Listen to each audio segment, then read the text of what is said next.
레위기 17장은 두 가지의 규례를 다루고 있습니다. 첫 번째는 이제 식용으로 먹을 짐승을 도축하는 데 있어서 회막문으로 가져가서 도축을 해야 돼요. 집에서 도축을 하면 안 됩니다. 그러면 오늘 본문에 백성 중에서 끊어지리라. 죽음의 심판을 당하게 된다는 겁니다.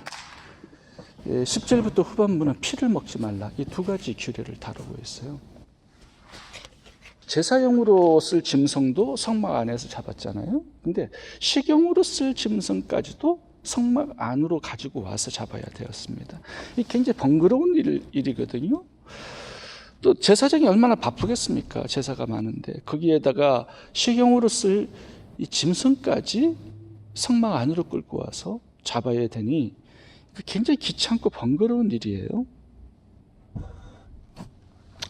4절 읽어보겠습니다. 먼저 회막문으로 끌어다가 여호와의 장막 앞에서 여호와께 예물로 드리지 아니하는 자는 피 흘린 자로 여길 것이라. 그가 피를 흘렸은즉 자기 백성 중에서 끊쳐지리라. 지금 이 짐승들을 도축하는 데 있어서 성막 안에서 하지 않으면 피 흘린 자로 여겨서 죽여버리겠다는 거예요. 이 굉장히 무서운 법입니다. 먹는 것까지도 제대로 자유롭게 먹지는 못해요. 늘 하나님을 생각해야 돼. 왜 하나님께서 이런 명령을 하셨냐 하면 죄와 단절시키기 위한 목적이었습니다. 그 당시에 이 우상 문화가 습관으로 자리를 잡고 있었어요. 이스라엘 백성들이 430년 동안 애굽 문화에서 살았습니다. 그러면 애굽 문화에 길들여진 거예요. 근데 애굽 문화가 뭡니까? 우상 문화거든요. 그 당시에 35가지의 우상 문화가 그 당시의 형상으로 깎아서 만들어져서 숭배를 하고 있었던 그런 시대였습니다. 바알, 아스롯, 멜렉, 아스다귿, 수많은 그런 셀 수도 없는 많은 우상들이 존재하고 있었는데 문제는 뭐냐면 이 35가지 우상들을 이스라엘 백성들이 다 섬기고 살았어요.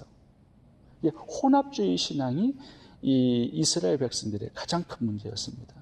이스라엘 백성들 봐보면 몰렉에게 자식들을 불태워서 드리는 그것까지 행하고 있었어요. 엄청난 죄악들이 잘 끊어지지가 않는 거예요. 고리가 바알과 아스다고 이거는 그들의 하나가 되어서 살아갑니다. 바알 신 숭배 사상은 이스라엘 백성들의 굉장히 고질적인 문제였어요. 심지어 한번 봐보면 출애굽을 했는데 모세가 시내산에 십계명을 받으러 올라갔을 때도 밑에서 금송아지 만들어가지고 이 금송아지가 우리를 애굽에서 인도해낸 신이라고 얘기하면서 축제를 벌이고 우상 숭배를 밑에서 하고 있었어요.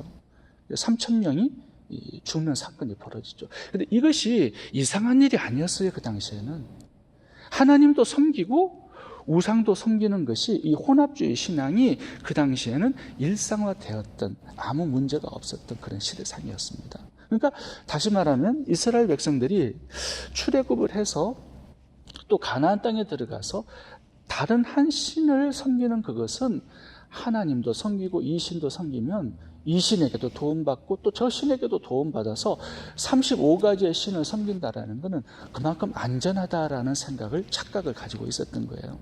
근데 하나님은 모세오경에서 하나님 외에는 다른 신을 섬기지 말라는 거예요. 왜냐하면 악한 영들이 역사하기 때문에 그걸 막으라는 말씀을 하고 있는 것입니다. 하나님도 섬기고 다른 신들도 섬겨요. 그건 하나님을 섬기는 게 아니거든요. 그래서 하나님께서는 옛 습관, 옛 제약들을 어떤 고리를 끊지 않으면 이 제약에서 벗어날 수 있는 길이 없다라고 생각을 하신 거예요. 그러면 오늘 본문으로 돌아와서 7절을 보겠습니다. 7절. 그들은 전에 엄란히 섬기던 수염소에게 다시 제사하지 말 것이니라. 이는 그들이 대대로 지킬 영원한 규례입니다. 여기서 수염소 우상 숭배를 하나님께서 언급을 하고 계세요. 애굽에는 금송아지 우상만 있었던 게 아니라 수염소 우상도 있어서 섬겼습니다.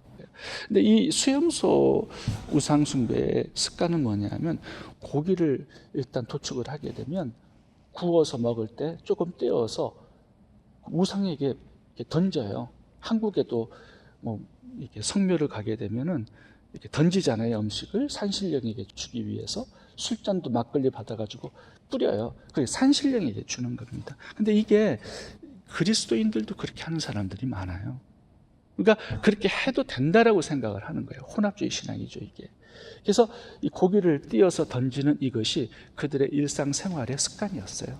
어떤 신들에게 던지고서는 먹는 거예요. 근데 이게 어디에서 나오냐면 다니엘서도 나와요. 다니엘서의 바벨론의 우상이 신에게 음식을 먼저 바치고 그 다음에 먹습니다. 이게 문화였어요. 다니엘이 왕의 진미를 거절하는 이유가 그 고리를 끊는 것입니다. 오늘 본문도 그 얘기를 하는 거예요. 수염소를 잡아요. 또 뭐 염소를 잡고 소를 잡으면 그 고기를 먹기 전에 이렇게 띄어서 다른 신들에게 주고 그렇게 먹는 습관이 이 당시 이스라엘 백성들에게 있었던 거예요. 그래서 그 죄의 그 고리를 끊지 않으면 지속적으로 범죄를 하게 되어서 악한 영들이 틈을 탄단 말입니다. 그래서 하나님은 모든 도축할 식용의 짐승까지도 성막으로 가지고 와서 성막 안에서 하나님께 드리는 그런 훈련을 하게 만드신 것입니다. 그것이 오늘 본문의 이야기예요. 이스라엘 백성들의 굉장히 큰 고질적인 문제가 혼합주의 신앙이었습니다. 이게 이스라엘을 망하게 만든 죄악이에요. 혼합주의 신앙. 오늘 적용을 하나 생각해 보도록 하겠습니다. 하나님을 바로 섬기기 위해서는 이 10계명의 제1계명 나 외에 다른 신을 두지 말라 이 계명을 적용하기 위해서는 나의 과거의 모든 옛 습관과 죄의 고리, 이 고리를 끊지 않으면 지속적으로 연결이 됩니다. 번거롭더라도 하나님은 그렇게 하기를 원하세요. 완전히 옛 습관과 옛 죄악의 그 고리를 끊고 하나님 한 분만을 섬기는 이 신앙을 회복하기를 원하세요. 이 고린도 교회를 보면 신학에 와서 이 고린도 교회가 혼합주의 신앙으로 망했습니다. 이 고린도가 사실은 우상의 본거지였거든. 그 당시에 제일 큰 신전들이 예배소와 고린도 도시에 다 있었어요. 근데 이 고린도 교회 성도들에게 사도 바울이 편지를 쓰면서 상당히 많은 죄악들을 지적해요. 근데 그 죄악 중에 하나 지적하는 게 뭐냐면 내 사랑하는 자들아 우상 숭배하는 일을 피하라. 고린도전서 10장에 이렇게 말씀을 하는데 무슨 얘기냐면 예수님을 믿고 성전에서 예배를 드리는 사람들이 우상의 신전에 가서 우상의 신전의 음식을 먹어요. 친구들하고 거기서 교제를 나눠요. 옛날에 그렇게 했지만 이 연결고리를 끊지 않으니까 우상 숭배자로 나중에는 빠져버리게 돼요. 저는 오늘 본문을 이제 묵상하면서 이 죄의 연결고리가 뭘까 나에게 있어서 내가 끊어버려야 될 죄의 연결고리가 뭘까? 아마 이것은 목회자들에게 공통적으로 주어지는 옛 습관과 죄의 고리일 것입니다. 그게 뭐냐면 세상적인 성공과 출세예요. 제가 어느 날 누가복음 10장을 읽다가 굉장히 큰 마음의 찔림을 받게 되었습니다.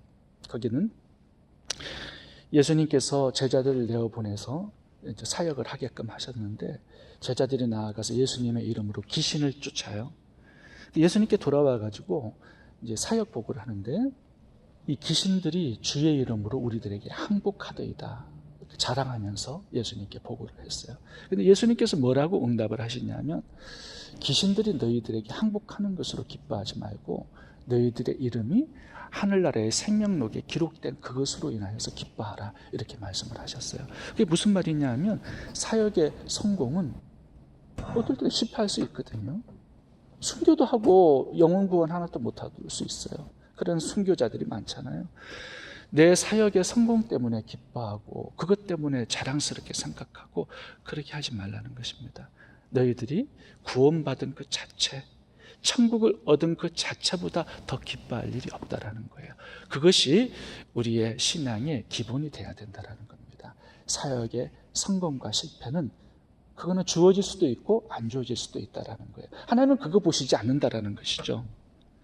제가 처음 목회를 시작할 때 많은 교인, 큰 교회 건물, 세련되고 감동적인 예배, 참 아름다운 찬양팀, 많은 선교 헌금, 구제 헌금, 이렇게 교회에서 목회하는 것이 정말 성공이라고 생각을 했어요. 그것이 열심히 목회하는 목회자들에게 주신 하나님의 상급과 보상이다라고 생각을 했어요. 근데 지금 이렇게 오늘날까지 오면서 목회를 하다 보니까 하나님께서 보시는 게 그게 아니구나. 좁은 길로 들어가는 것이고 십자가를 지고 묵묵하게 남이 알아주지 않고 인정해주지 않고 박수 쳐주지 않더라도 묵묵하게 하나님께서 맡겨주신 그 사명의 길을 오늘도 한 발자국 한 발자국 걸어가는 것이 하나님 보시기에 성공이다. 그것을 많이 생각해 보게 됩니다. 세상적인 성공과 출세, 누구에게나 다 있는 죄의 고리일 겁니다. 예수님 한 분만으로 만족하고 나에게 주신 구원, 천국의 기업, 그거 하나만이 나의 가장 큰 기쁨, 가장 큰 만족, 가장 큰 성공 되었으면 좋겠습니다. 기도하겠습니다.